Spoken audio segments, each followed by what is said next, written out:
जरा सोचिए, चुनाव से ठीक कुछ हफ्ते पहले सरकार आपके खाते में 10,000 डाले। क्या ये मदद है? क्या ये रिश्वत है? या फिर लोकतंत्र का सबसे खतरनाक खेला? आज हम खोलने वाले हैं बिहार चुनाव का वो सच जिसे सुनकर आप भी बोल उठेंगे, ये जनता का हक था, ये जनता का सौदा है। नमस्कार दोस्तों, स्वागत है आपका मेरे चैनल पर। आज हम बात करने वाले है उस 10,000 रुपए स्कीम पर जिसने बिहार चुनाव की हवा बदल दी और राजनीति को एक नया सवाल दे दिया। क्या सरकार जनता को एम्पावर कर रही है या वोट खरीदने का खेल अब बैंक के खाते से खेला जा रहा है? क्यों बनाई गई ये योजना? कैसे चुनाव के पहले लागू हुई ये योजना?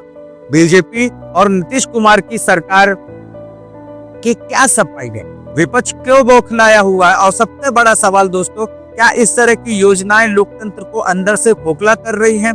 आज हम इन्हीं सवालों का एक एक करके सर्जिकल एनालिसिस करेंगे, तीखे सवालों के साथ पॉलिटिकल एक्सपोज करेंगे।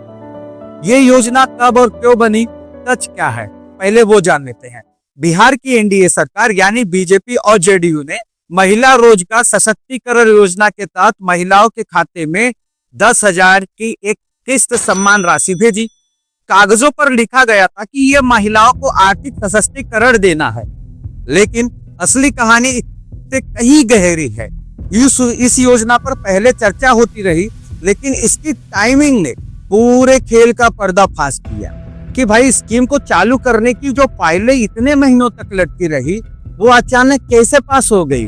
जैसे ही चुनाव पास आए, बिजली की स्पीड से ये पूरे फाइलें पास हो गई। यही समय सबसे बड़ा सवाल उठाता है, क्या महीनों से सोई हुई योजना अचानक चुनाव के पहले ही जग गई या इसे चुनाव के लिए जगाया गया?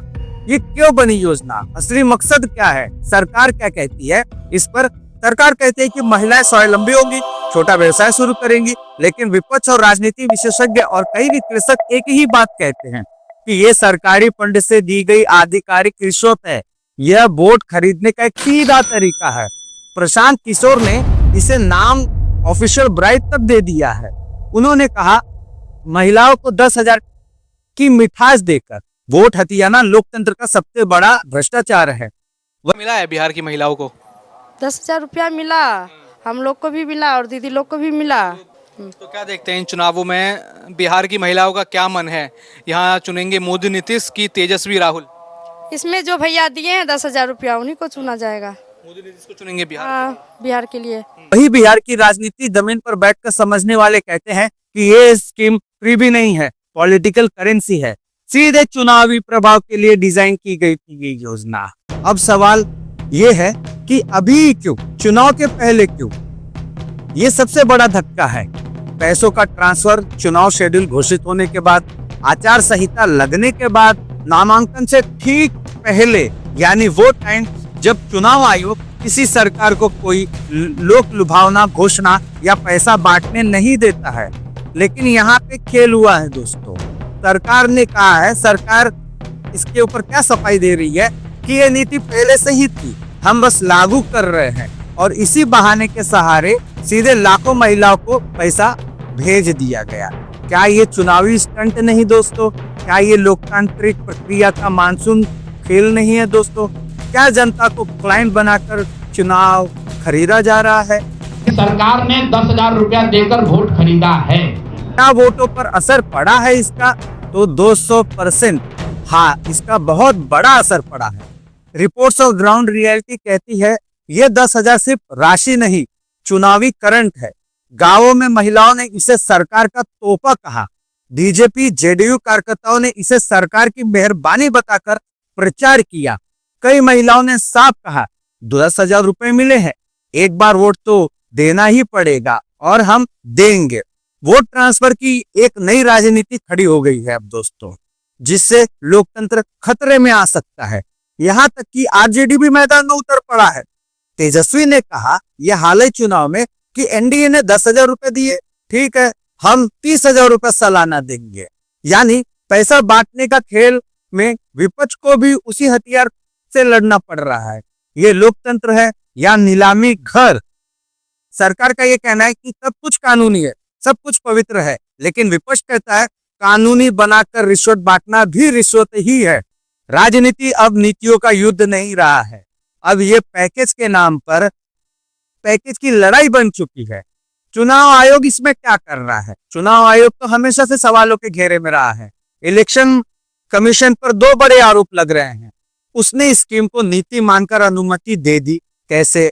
उसने चुनाव के बिल्कुल पहले हुए इतने बड़े पैसे को ट्रांसफर को रोक क्यों नहीं लगाई? ये भी चुनाव आयोग के ऊपर बहुत बड़ा सवाल है। वो सब देखते हुए चुपचाप बैठा हुआ है।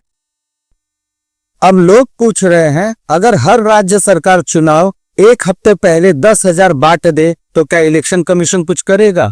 क्या इलेक्शन कमीशन इतना कमजोर है कि सरकारों के लूप होल्स का फायदा उठाकर खुलेआम चुनावी फंडिंग कर ले? क्या इलेक्शन कमीशन का सिर्फ चुनाव शेड्यूल घोषित करना है या लोकतंत्र की रक्षा करना भी है? ये सवाल जितने तीखे हैं, जवाब उतना ही धुंधला है। दोस्तों, लोकतंत्र के लिए सही या गलत अब क्या है, यही सबसे बड़ा सवाल है। दोस्तों, लोकतंत्र सिर्फ वोट डालने का नाम नहीं है, यह है स्वतंत्रता, विवेक और निष्पक्षता। जब सरकार टैक्स पेयर का पैसा निकालकर आपको चुनाव के पहले सीधा दे दे तो ये गलती नहीं है क्या? ये लोकतंत्र की हत्या का शुरुआती चरण नहीं है क्या?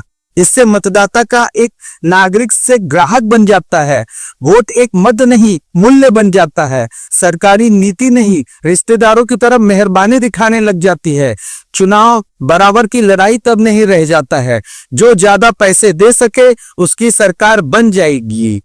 क्या यही भारत का लोकतंत्र है? क्या यही संविधान चाहता है? क्या यही बदलाव के नाम पर वोट मांगे जाते हैं? ये पूरा का पूरा जो भी भाजपा ने किया, क्या है गलत है या सही, आपके ऊपर छोड़ता हूं। दोस्तों, लोकतंत्र बचाना है, जागरूकता जरूरी है। दोस्तों, 10,000 बहुत लोगों के लिए राहत हो सकता है, लेकिन अगर इसका इस्तेमाल राजनीतिक हथियारों के रूप में हो तो यह राहत नहीं, लोकतंत्र पे प्रहार है। हमारा देश चुनाव से चलता है और चुनाव जनता से, और अगर जनता को ही पैसों से बांध दिया जाए, जनता को ही पैसों से खरीद दिया जाए तो फिर बचता क्या है? इसलिए जरूरी है कि आप भी सवाल पूछे, सोचे और समझे, और इस वीडियो को जरूर शेयर कीजिए ताकि अधिक से अधिक लोगों को ये तथ्य जाने, वो तथ्य के बारे में उनको जानकारी मिले। बहुत बहुत धन्यवाद। मेरा नाम था मनोज मिश्रा। जय हिंद, नमस्कार।